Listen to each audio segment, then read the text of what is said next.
Some military personnel have been found assaulting residents of Ashaiman and its environs following the death of their colleague Imoro Abbas. The young officer is reported to have met his untimely death while on his way home after being granted a pass when he reported of his ill health to his commander. Now, joining me in studio is Metro TV's court correspondent Elvis Andor, who is also a resident of Ashaiman. Elvis, good to have you in the studio. We saw visuals on our WhatsApp page this afternoon. Can you authenticate that for us? Are they real visuals that happened today? Yes, these are real visuals and issues that have been,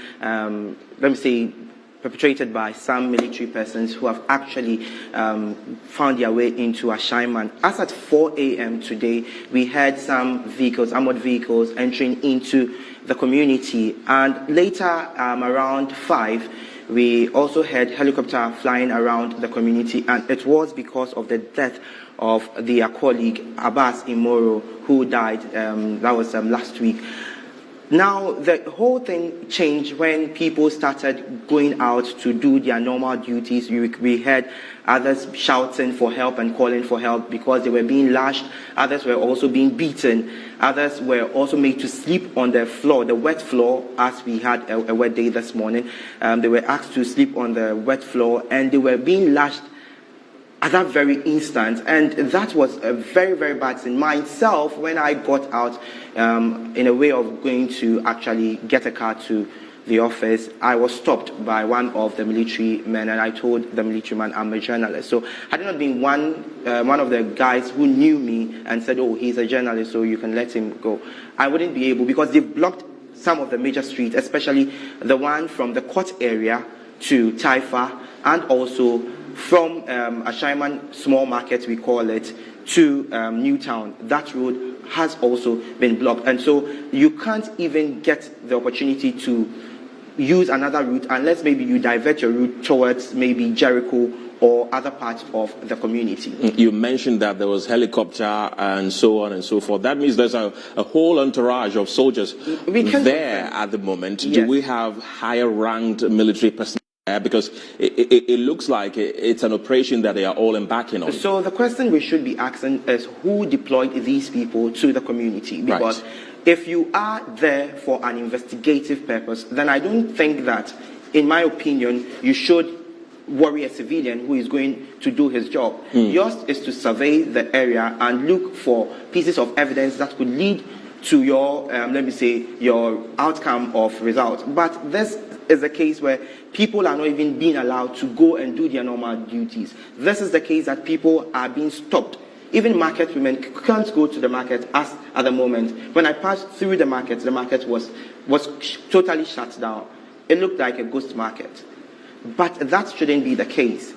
The police, the military should at least understand that these people might help them with the information, so there is no need for them to brutalize some of them. We've seen visuals, if you can check from social media and others. One man was even hit with a rifle, and that was so bad because he just came out to brush his teeth, and it was an eyesore. It's a bad situation. So I don't even know as it stands whether Ashaiman is in curfew or lockdown, because nobody can move into Ashaiman at this very moment, and nobody can go out of Ashaiman at this very moment. Let's talk about the fallen soldier who, because of his death, has really caused all of this. Do we really know what actually caused people to, beat him to death?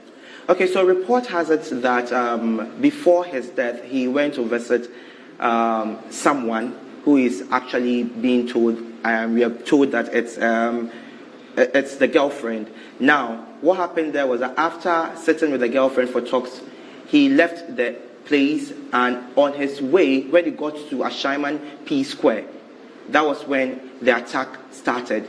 What really led to the attack? Do we know? So from unconfirmed reports, we've heard that the supposed girlfriend was double dating. And so, this is very, very funny, but it's a serious issue. The supposed girlfriend was double dating. And so because she was double dating, the other party actually had organized gang to follow up with the guy. So as at around 12 p.m. a.m., when he left the girl's house, he was attacked around Ashaiman P Square. Right. There's a spot where he got attacked. Right. And then he was able to hold himself, though he was stabbed on the neck, he was able to hold himself and move towards around Lawyer Koko's area. Right. And then from there, that Right. was when he actually met his untimely death. Right. Elvis Ando, thank you very much. He's our court correspondent and also a resident of Ashaiman. Thank you very much.